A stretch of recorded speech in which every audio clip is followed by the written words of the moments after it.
Bueno, nos preparamos ahora para un panel muy interesante en el que vamos a tener como moderador al doctor Diego Anzola. Él va a dirigir este panel que está denominado El rol del cuidador del adulto con enfermedad mental. El doctor Anzola es abogado de la Universidad Javeriana, coach internacional certificado por The International School of Coaching en España, experto en el tema el cuidado de cuidadores desde hace 14 años y cuidador de familiares diagnosticados con enfermedades físicas y mentales por más de 35 años. Es experto en la transformación y el cuidado, fundador y socio de la Alianza para el Cuidado, para la disminución de la autonomía física y mental. Doctor Diego Anzola, lo invito al escenario.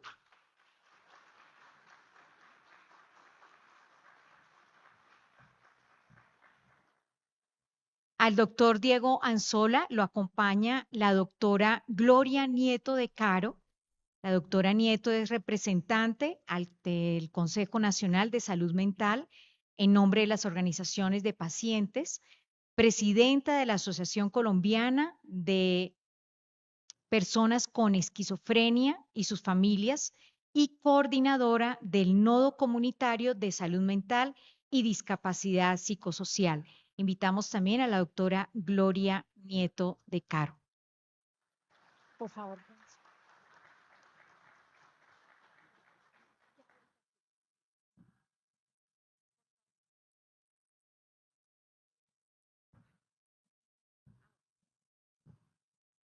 He invitado al doctor Anzola, pero me dice que espera. Vamos a anunciar, claro que sí, a nuestra tercera invitada, que es la doctora Mónica Suárez Cuartas.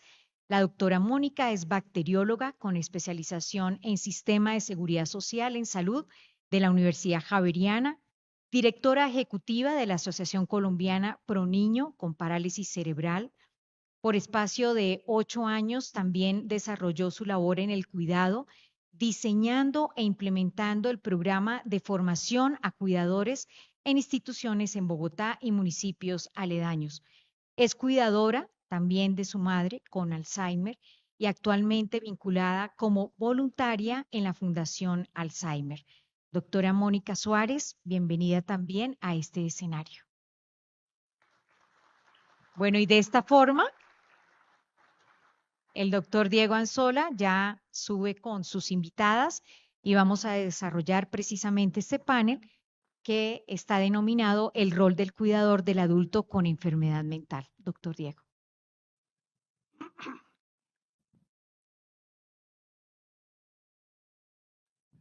Buenas tardes a todos. Qué alegría que estén acá. La verdad me complace inmensamente en nombre de la Alianza para el Cuidado. De verdad es un gusto poder estar en este panel.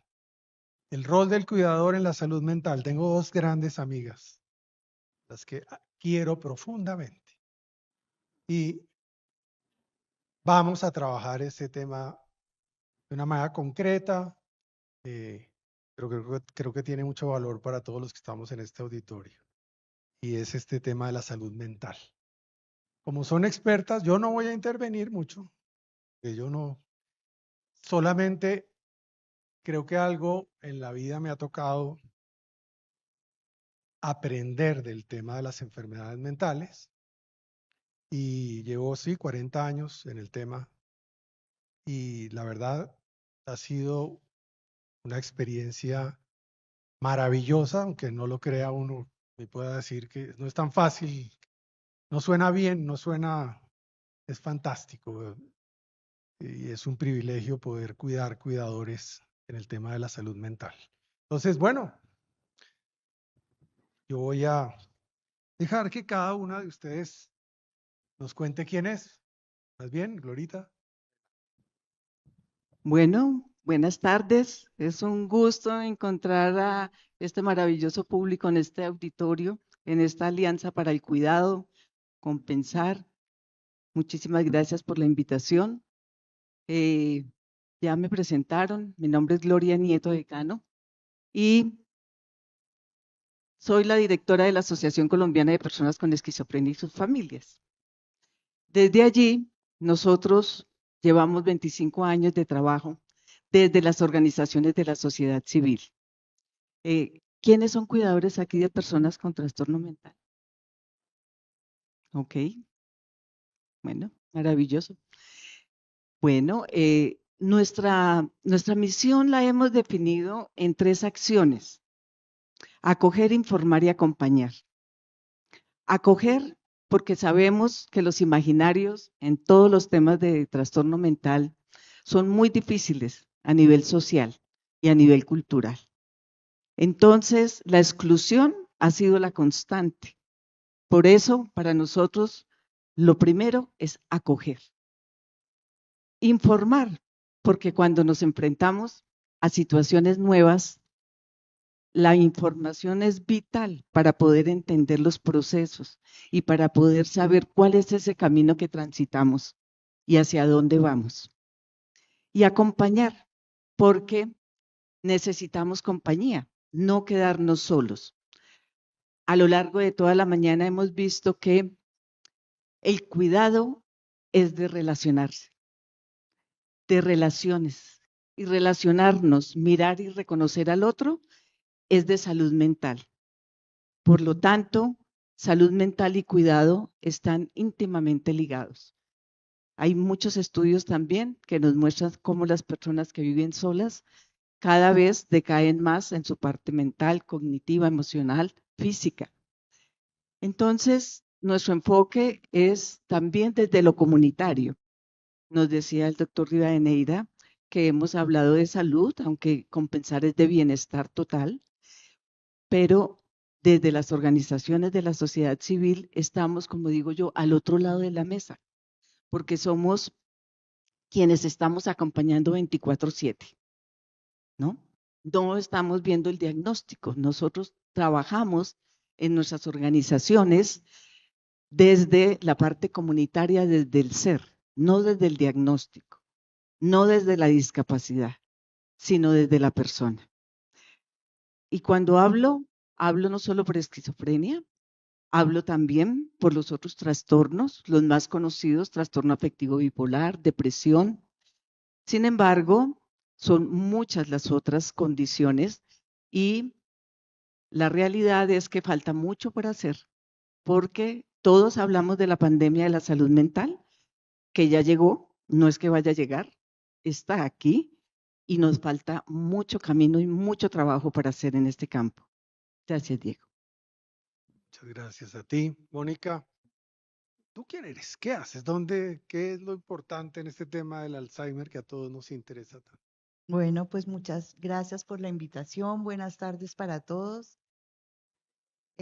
Soy voluntaria de la Fundación Alzheimer porque mi mamá sufrió Alzheimer y vi la necesidad de los cuidadores de conocer más sobre la enfermedad y de cómo cuidarnos nosotros mismos y apoyarnos unos a otros.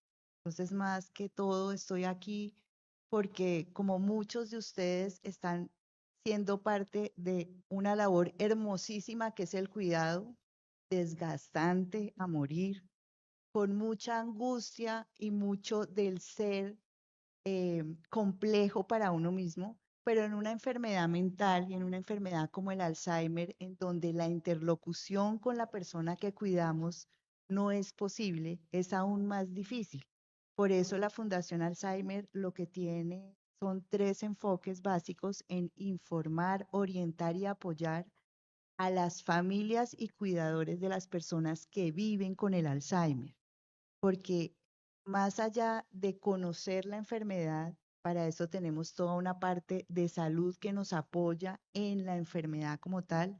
Es más cómo me cuido yo para poder cuidar a esa otra persona que tengo a cargo y cómo hago para seguir viviendo. Yo siempre digo en estas intervenciones que, como lo dijo Diego, uno dice es duro, pero tiene muchas cosas bonitas y de verdad uno aprende a vivir con ese otro ser en esa dimensión diferente que es su enfermedad y hacer esa labor con mucha más entrega, pero necesita apoyo y necesita instituciones como la Fundación Alzheimer que nos brinda una mano para poder seguir ese camino difícil del cuidado del Alzheimer.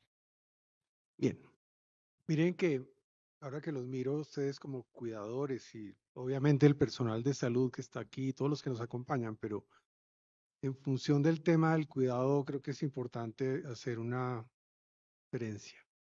Somos cuidadores de salud mental, somos cuidadores de la parte física, lo mental, no solamente lo mental, sino lo físico, enfermedades, discapacidades y todo lo que tiene que ver con adultez mayor. Este tema del cuidado no solo de adultos mayores.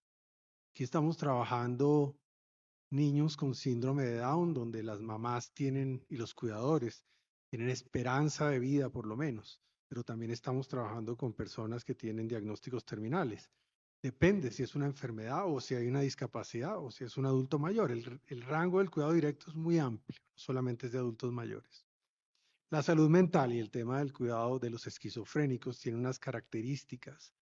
El tema del Alzheimer, que cada vez es más frecuente para nosotros, lo leemos más, lo vemos más, nos asusta más, es algo que tenemos que empezar a poner sobre la mesa claramente.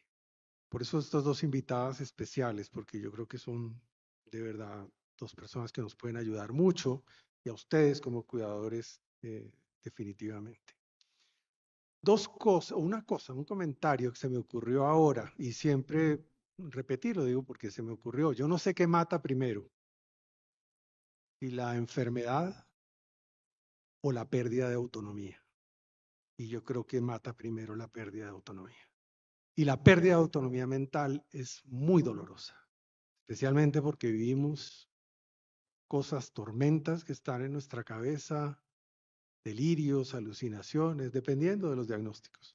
Es un mundo complejo y es un mundo de cuidado que tiene habilidades diferentes a la de la salud física, a las otros tipos de enfermedades. Por eso hay un tema que yo reconozco que tal vez Gloria es de las personas que más lo trabaja y que a mí me ha afectado mucho en la vida, ha sido como una constante, el tema del estigma de las enfermedades mentales. Quienes hemos sido cuidadores de personas con esquizofrenia, sabemos lo que eso significa porque aislamos al paciente, lo escondemos, nos da pena decir que tenemos familiar esquizofrénico y nos da miedo que le hagan daño, nos da miedo muchas cosas que nos llevan a aislarlos.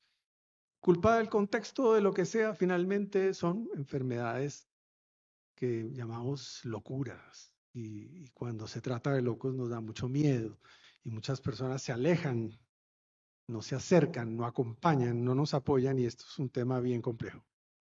Pero bueno, mejor que tú para hablar de estigmas de esto, pues ahí entonces, dale. Bueno, hay una frase que ya es muy común dentro de nuestra comunidad y es que el estigma es más duro que la condición de salud o que el trastorno. Y no es solo una frase. Desafortunadamente se cumple en todo momento. Cuando una persona vive con esquizofrenia o con cualquier trastorno mental, hemos construido unos mitos basados en la peligrosidad. Y eso es lo que más temor genera y lo que más daño le hace a la persona y a su entorno familiar. Ese estigma es algo muy simpático porque la palabra es conocida pues, desde tiempos bíblicos, ¿no? Además de ahí viene, de esas marcas que había a los esclavos. Pero ese señalamiento que se hace, se trabajó en los años 60 con un sociólogo, Erving Goffman, quien nos explicaba y nos hacía ver cómo desde los grupos sociales desvalorizamos a una persona o a un grupo por tener determinadas características, ¿sí? Y se va creando ese constructo social y mental y se va generalizando. y lo vamos dando por cierto. Allí es donde es importante trabajar esa información, porque seguimos atados, ahí sí, a atavismos del siglo XIX, estamos en el siglo XXI y se ha avanzado mucho, pero seguimos todavía con la idea de los asilos, de los manicomios, y hoy día, desde el siglo XX, existen los tratamientos para los trastornos mentales, tratamientos que son importantes en el cubrimiento que se hace de la parte biológica, los medicamentos que fueron descubiertos a mitad del siglo XX, que ayudaron a que se cerraran esos asilos y se abrieran las puertas para que las personas regresaran a la comunidad y a sus familias. Sin embargo, ese regreso todavía en el siglo XXI no es una realidad. Estamos transitando a ello, pero todavía nos falta mucho. Por eso nuestro trabajo lo hacemos, Diego, para mitigar el estigma desde el enfoque de derechos humanos, porque es el reconocimiento de la dignidad de la persona. Y ese miedo que tenemos es también porque en la cultura occidental el valor se lo hemos dado siempre a la razón, y es confrontarnos con nosotros mismos, ¿sí? Nadie quiere pensar, porque la sinrazón nos parece terrible. Pero hoy nos decía algo muy agradable y muy cierto, y desde las neurociencias, cómo debemos volver al corazón y no hacerle tanto caso a la razón. Lo que le puedo decir, aparte de esos imaginarios, es que las personas que viven con trastorno mental son personas maravillosas. Son personas que tienen unas capacidades estupendas y que muchos de ellos gozan de mejor salud mental que cualquiera de nosotros, porque una cosa es el trastorno y otra es la salud mental. Y también las personas que viven con experiencias en salud mental, con trastorno mental, pueden llevar una vida plena, como de hecho lo llevan, con muy buena salud mental. Gracias, Glorita. Yo recibo semanalmente tal vez 2, 3 casos de familias enrolladas con temas de Alzheimer. Se ha vuelto frecuente. Y el dolor no es del solo del cuidador, es de la familia completa, es el sistema afectado con temas de Alzheimer. Y bueno, a mí en particular lo que me está generando es como más inquietud alrededor del tema. Danos un marco que nos pueda aclarar en qué consiste todo esto del Alzheimer. Voy a decirlo muy feo, que parece una enfermedad de moda. Horrible lo que estoy diciendo, pero es así, muy frecuente. Sí. Bueno, el Alzheimer es un trastorno neurocognitivo mayor. ¿M? Está clasificada como una demencia, pero es la demencia más común. Y entre el 60 y 80% de las demencias se generará un Alzheimer.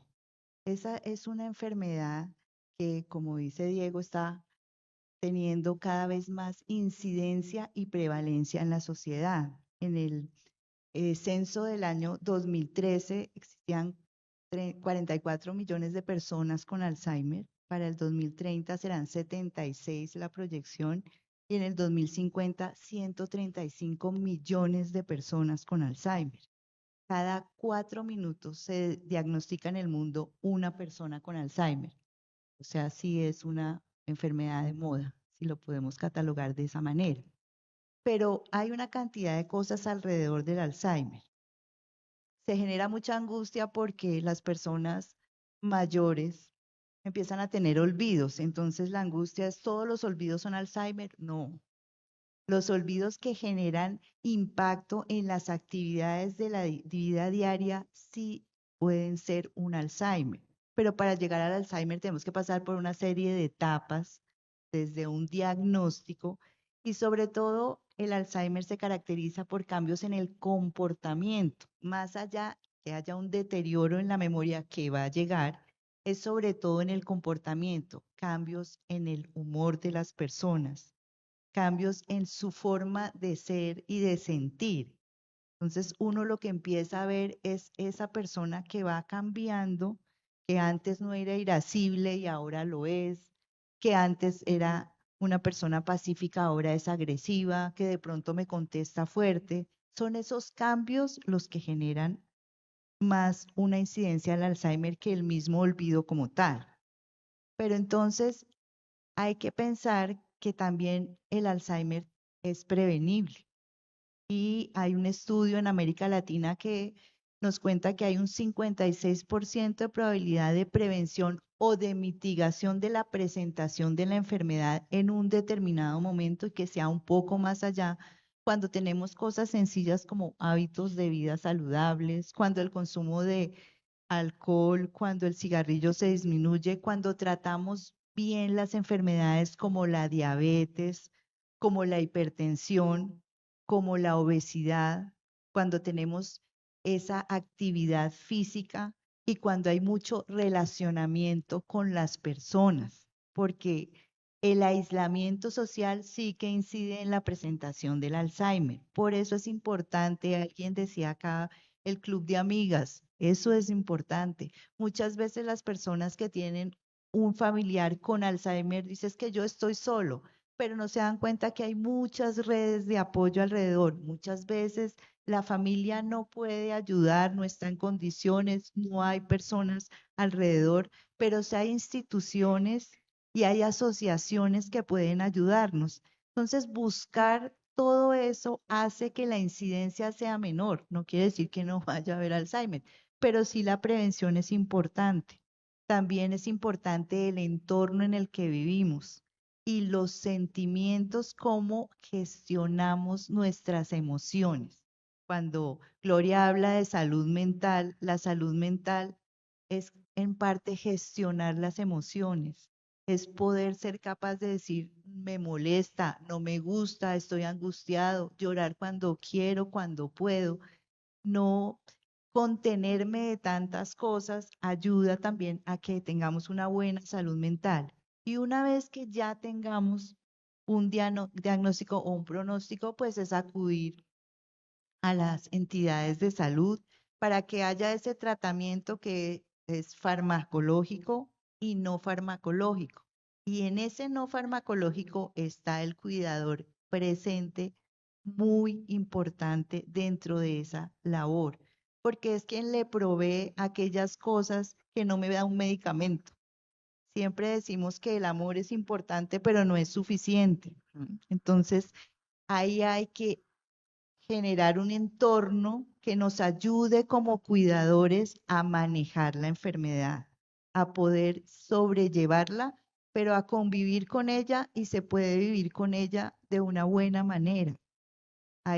Hoy estábamos viendo temas de imaginación guiada, de relajación, todo el tema de ejercicio físico, pero también podemos hacer actividades con la persona que cuidamos y con eso también generamos bienestar en nosotros mismos. Tenemos temas como la musicoterapia, en la fundación tenemos un coro que se llama el Coro Inolvidable, en donde participa la persona con Alzheimer y su cuidador. Y ustedes vieran, es una terapia familiar, porque allí la persona, usualmente las personas con Alzheimer, eh, les encanta la música, bailan, o sea, son personas que son diferentes ahora, pero aquello que les gustaba se conserva y uno a través de ellos también haciendo parte de esas actividades ayuda a que el cuidador se sienta mejor y la otra persona también. Generar ese vínculo es importante. Entonces el Alzheimer tiene muchos mitos, pero el Alzheimer es una enfermedad, no es solamente olvido, es tratable, claro, es una enfermedad que es progresiva, que es irreversible, que es incurable, pero es una enfermedad que en su trasegar tenemos muchas cosas por hacer con la persona y para uno. Y uno como cuidador en las enfermedades, en la que sea, pero creo que en las enfermedades mentales, uno siempre busca a mí por qué me tocó y yo por qué, y mi mamá era así. Es no un por qué, un para qué. Entonces estamos para cuidar a esa otra persona, pero vamos a transformarnos nosotros y nosotros desde la fundación transformamos vidas y lo que buscamos es eso, ese trasegar de la mano de esa persona con Alzheimer nos hace grandes y nos ayuda también a ser mejores personas. Entonces el Alzheimer tiene todo eso, tiene una forma de prevenirlo, entonces hay que estar pendientes de todas esas cosas que no tenemos tiempo para ir al médico, para hacernos un examen, que no tenemos tiempo para actividades que nos llenen como personas, no solamente el tema es trabajar. ¿M? Y ver que va a ir en ascenso, pero también tenemos muchas cosas por hacer para acompañar, porque esa es la labor del cuidador en esa enfermedad a esa persona. Prepararnos para esa enfermedad es muy importante, entonces hay que tener información, pero información verídica, veraz, de instituciones que la manejen. El Internet es un muy mal amigo de estar buscando cosas allí, buscar en las personas y en las entidades. Y hoy, por ejemplo, cuando veíamos todo el tema de compensar que nos hablaba Juan Carlos, no solamente es para las personas mayores, es también para los cuidadores de personas con estas enfermedades y buscar esa felicidad a través de todas esas actividades lúdicas, artísticas, es importante hacerlo. Entonces, los mitos del Alzheimer, pues sí, es una enfermedad mental compleja, es una enfermedad degenerativa, es progresiva, pero también hay muchas cosas por hacer en ese camino. Muy bien. Yo no soy médico, no hubiera podido. Yo les tengo pánico. Sin embargo, tengo socios médicos, curioso, y amigos médicos. Les voy a dar una receta para el Alzheimer. Como todos ahora sufrimos de Alzheimer, porque cada vez que se nos olvida el celular tenemos Alzheimer. Entonces, las preguntas de todos los días, ¿dónde dejé el celular? Y inmediatamente es, ¿será que tengo Alzheimer? ¿Dónde dejé las llaves? Miren, lo preocupante no es olvidar las llaves. El día que no sepan para qué sirven las llaves, preocúpense. Mientras tanto, no hay rollo. Están en medio de...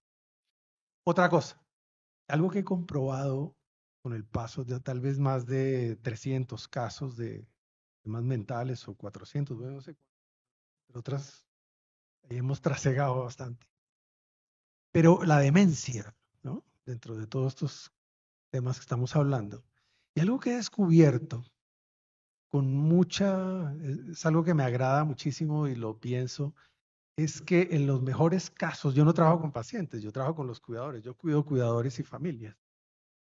Es una medicina que descubrí, la hice en la oficina. Yo no tengo consultorio sino oficina, no tengo pacientes sino clientes. Y un día me puse a practicarla muy bien y es medicina tremenda para la demencia y se llama el amor. Impresionante. El amor es una medicina, pero impresionante. Por eso yo obvio que oí el tema de la coherencia cardíaca. Sí, eso funciona. El punto es cómo llevar a nuestros cuidadores hacia esa capacidad de generar ese amor, de llevarlo. Eso es lo que vamos a hablar dentro de un rato. Pero creo que esa es la mejor medicina y sí he visto intervenciones muy importantes, pero eso tiene sus secreticos. Después hablaremos de eso dentro de un rato. Ahorita, recomendaciones para los cuidadores de enfermedades mentales. Bueno, Diego, antes de comentar sobre recomendaciones, eh, hay una diferencia. Estamos hablando de salud mental.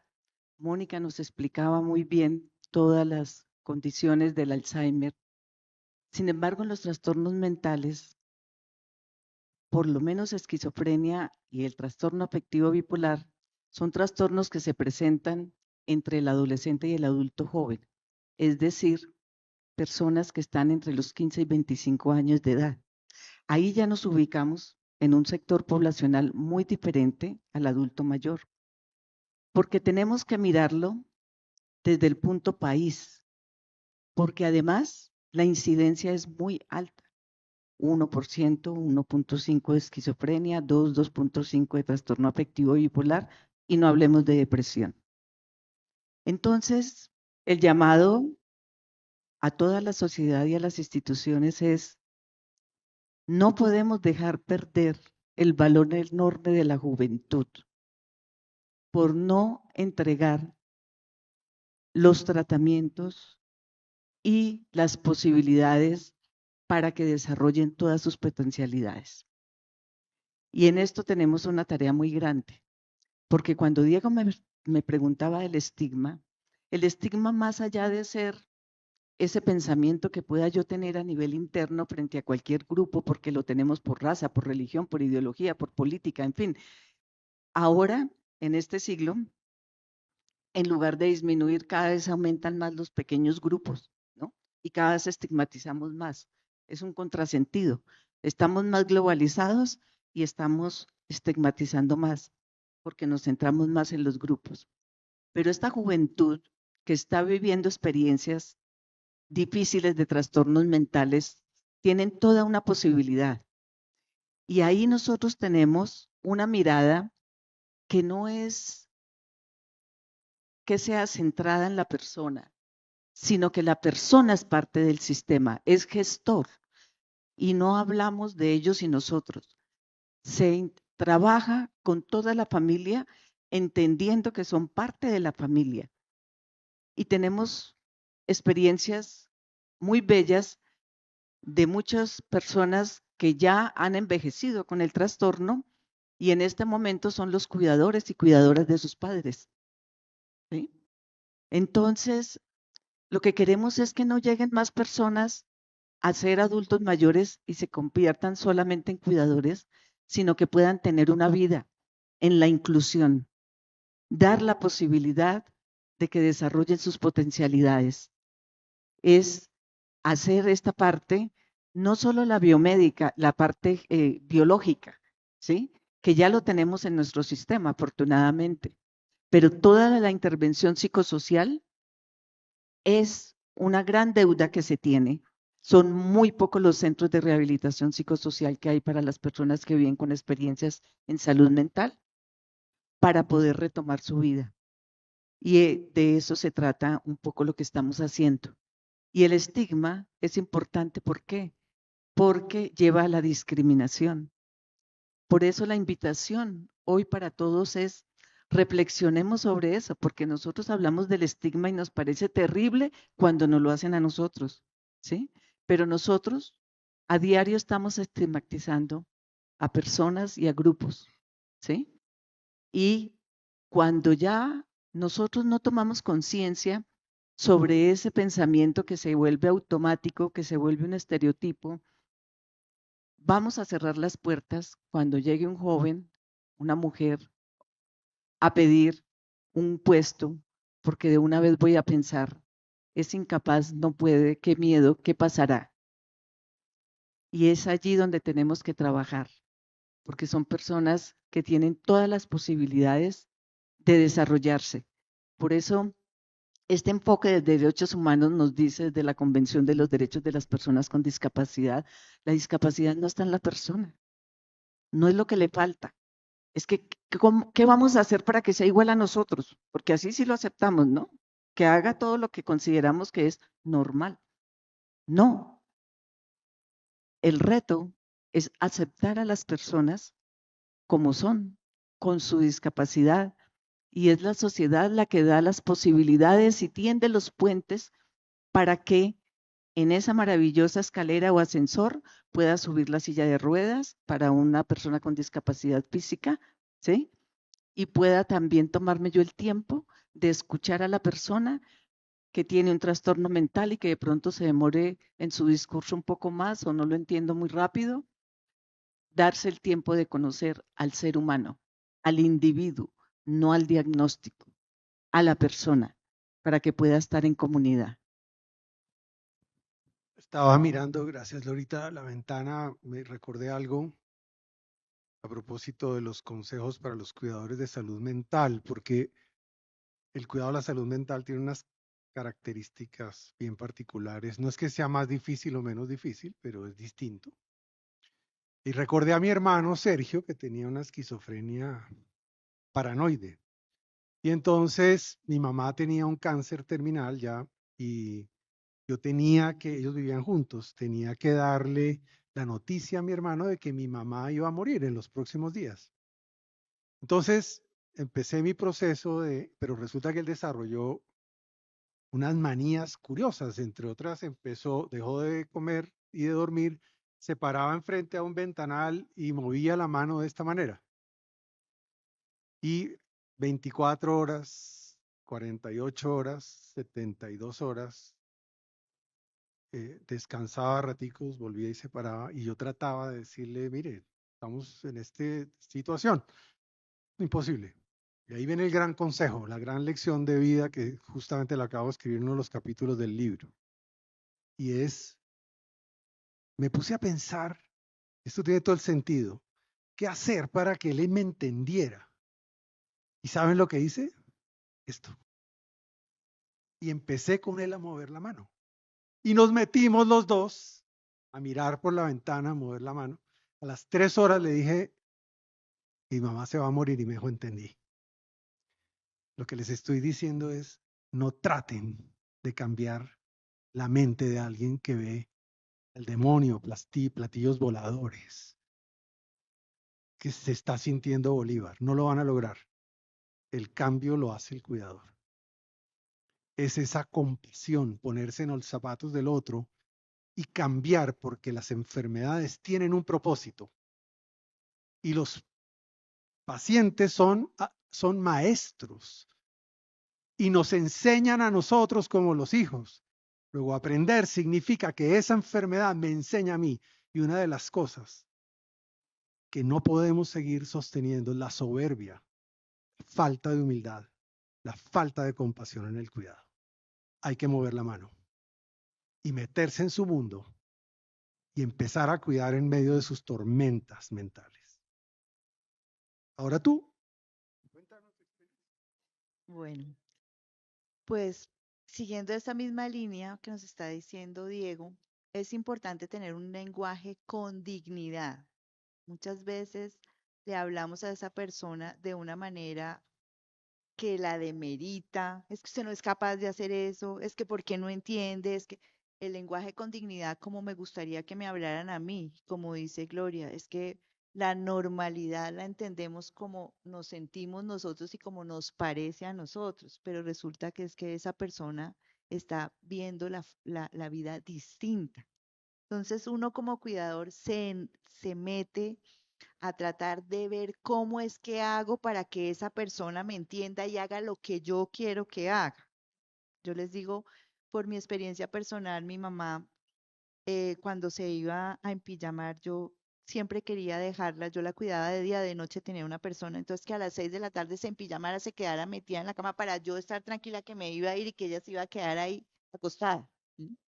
La tranquilidad era para mí, no era para ella. Y entonces ella tenía una particularidad a las 5 de la tarde y era que empezaba a tender y extender la cama y esto podía ser unas 40, 50 veces. El cojín para arriba, la almohada para abajo, la cobija para aquí, la cobija para allá y empieza uno como cuidador en ese desespero, ¿por qué no se empijama? Y a veces empieza a decirle con ira o con angustia y eso genera que la persona pues, se altere aún más porque hay algo que se llama las neuronas espejo y que me lo enseñó a mí un neurólogo y es que ellos lo ven a uno, al cuidador principal, como su espejo. Pues si yo estoy angustiado y si yo tengo susto o si yo tengo miedo, le genero eso a la persona. Y lo que se vuelve es un círculo vicioso. Resulta que es que tengo que entender, como dice Diego, a la persona y desde su perspectiva, no desde la mía. Entonces, es muy importante que uno sugiera, pero no ordene a una persona con Alzheimer. Es muy importante que uno no se enfrasque en una discusión, menos que se ponga a explicarle, porque bueno, no puedes manejar. Es que no puedes manejar porque resulta que tú ya no tienes los mismos reflejos y cuando el semáforo se ponga en rojo, entonces tú vas a pensar que está en verde, sales y puedes coger a una persona. No entiende nada de lo que le estamos diciendo. Tiene que ser uno claro y conciso, es lo que él está viviendo, lo que él está sintiendo, lo que él está pensando, su razón, no la mía. Entonces, uno tiene que desde esa perspectiva empezar a hablar con un lenguaje muy claro y muy específico. No se puede hacer esto. ¿No te provoca comer esto? Mira, ¿qué te parece si pruebas esta otra fruta? ¿Te gustaría? Pero no es desde lo que me dijeron que no puede comer dulce porque entonces el dulce, las neuronas van peor. No, si le provocó comerse un chocolate y está feliz con el chocolate, mire. Uno mismo va estigmatizando ahí sí el cuidado y uno mismo en las creencias está viendo lo que no debe ver. Entonces uno no se debe enfrascar en eso. Que las personas con Alzheimer son manipuladoras, todas las personas somos manipuladoras. Eso no es porque tenga Alzheimer. Cuide usted a un niño de 2 años y mire a ver qué le pasa cuando quiere hacer lo que él quiere.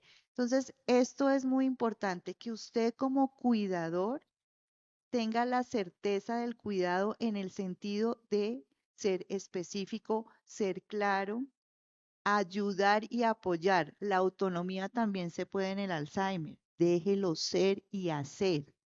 Uno dice, lo voy a poner en terapia de que para que pinte, que para que haga ejercicio. Recuerde cómo era esa persona y qué gustos tenía. Los gustos no se le van con el Alzheimer. Entonces, si le gustaba pintar, fomente pintar. Pero si odiaba pintar, ¿para qué traigo un cuaderno de mandalas y empiezo a darle? Porque no lo va a hacer.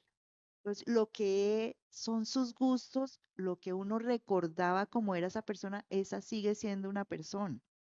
Y sigue siendo esa persona con una perspectiva diferente, pero en su interior, muy importante también el lenguaje verbal. Ya no nos pueden hablar en etapas ya avanzadas, pero lo que uno logra con ese contacto visual, con el recuerdo, con una cara, con una sonrisa, con una situación de desagrado, uno lo va entendiendo.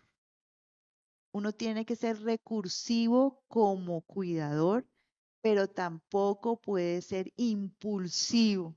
Entonces, la famosa tenga paciencia. Sí, yo sé que eso es muy difícil, pero entonces usted hace cosas como respiración, usted hace como yoga, usted hace sus cosas para que cuando tenga que abordarlo, sepa manejar sus emociones y gestionar su ser para poder entender y ayudar al otro. Entonces, enfrascarse en esas peleas y en tratar de explicarle no vale la pena. Es un desgaste que usted, es una pelea que nunca va a ganar. La pierde porque la pierde. Y este ejemplo que nos puso Diego de mover la mano me estaba haciendo acordar exactamente de eso. Entonces hay cosas que ellos hacen de manera repetitiva, uno entiende por qué lo hacen. Es su forma de disminuir la angustia. En la fundación estamos haciendo un proyecto de unas mangas que se llaman serenísimas, unas mangas tejidas que se ponen el, la persona con Alzheimer y las llenamos de cositas como botoncitos, hilachas. Ustedes vieran cómo la persona empieza a tocarla y pasa horas enteras haciendo esto. Está gestionando su angustia, se está sintiendo mejor y usted también. Entonces hay que buscar todas esas estrategias que hacen que el cuidado sea más llevadero, pero sea más llevadero para el cuidador, porque ellos están en su mundo y ellos se alteran, claro, se alteran en la medida en que usted esté alterado, en la medida en que usted esté angustiado. Hay que buscar esos espacios de reconfortarse uno como persona, de tomar aire, aliento, de ayudarse y apoyarse. Redes de apoyo existen muchas, instituciones, lugares donde uno va a tener bienestar para poder proveer bienestar a la otra persona. Muy bien, ¿cuánto tiempo nos queda? No sé. Mientras tanto, hay varias cosas. Yo, como me muevo en este mundo, los cuidadores, en el mundo, perfecto, gracias, en el mundo de las culpas, ¿no? Y he aprendido algo y es que eh, tener un papá o una mamá fuertes, activos, que nos formaron, que nos educaron, que resolvieron nuestros problemas, nos ayudaron a resolverlos y verlos envejecer es lo peor que nos puede pasar. Esa ira que sacamos cuando nos preguntan 10 veces qué horas son, qué horas son y qué horas son, pero no me pregunte más, faltan 10 para las 10. Es que nos sale esa rabia de ver que nuestro papá se está muriendo y que está perdiendo autonomía. No se les olvide que ustedes van a pasar por las mismas, y yo también, si Dios lo permite. Así va a ser con nuestros hijos. De una vez les doy un consejo, negocien con ellos la adultez mayor. Les voy a decir por qué, porque no es lo mismo negociar ahora que con una demencia y con un yerno creativo. ¿Están muertos? Háganlo ya, de una vez. Yo ya le dije a mi hija María, le dije, ¿a mí quién me va a cuidar? Y me dijo, un perro. Está bien, ya lo entendí. Está bien, perfecto. ¿Ustedes dos quieren aportar algo más tú? Bueno, realmente como vemos en salud mental, las mayores demandas del cuidado son emocionales. Y eso es a la vez una ventaja, porque nos ayuda a crecer personalmente. El cuidado también depende mucho del rol y del momento que se esté viviendo en el trastorno. No es lo mismo la persona que acaba de recibir un diagnóstico, la familia que está empezando a transitar este camino, a una familia que ya ha hecho un proceso. Igualmente, cuando son los padres, asumimos que somos los cuidadores naturales frente al hijo. Pero cuando son los padres, papá o mamá, quien enferma, la cosa es más difícil. Asumir desde el rol de hijo el cuidado de los padres, no por adultez, por envejecimiento, que es natural, sino porque sus capacidades no están, es un reto muy grande. Y se necesita el acompañamiento y entender, porque nosotros esperamos que sean los padres quienes nos cuidan, no darle el cuidado al padre. Y ahí es importante también que el acompañamiento sea también profesional, porque es bastante serio el reto. Y los padres soltar las expectativas, porque como les decía, son estos muchachos que venían divinamente y de pronto 15, 18, 20, terminando colegio, empezando universidad, llega esto cuando pensamos que ya la tarea estaba hecha, que íbamos en el camino, es un golpe serio, es un golpe duro. Y muchas veces decimos, sí, acepto. Decir, tengo tal diagnóstico porque me lo dieron, sí, pero es aceptar desde el corazón, cambiar las expectativas, saber que la única expectativa en la vida es ser felices, vivir felices. ¿Qué quiere? Muchas veces las familias preguntan, ¿de qué podrá ser capaz mi hijo con esquizofrenia? Le dije, ¿usted tiene otro hijo? Sí, una hija. ¿Usted sabe qué será capaz ella? Pues no sé, lo mismo, no sabemos. Todos tenemos una vida, potencialidades, futuro, y todos podemos llegar por diferentes caminos, pero todos podemos llegar a ser felices. Muy bien, ya te doy el cierre. Otra anécdota. Fui a un hogar geriátrico muy eh, de alto perfil, altísimo perfil. Entonces me encontré con un exministro de Estado que empieza con su proceso de Alzheimer, que lo veíamos en la televisión, un personaje fantástico, el que yo admiré y aprecié mucho por muchas razones.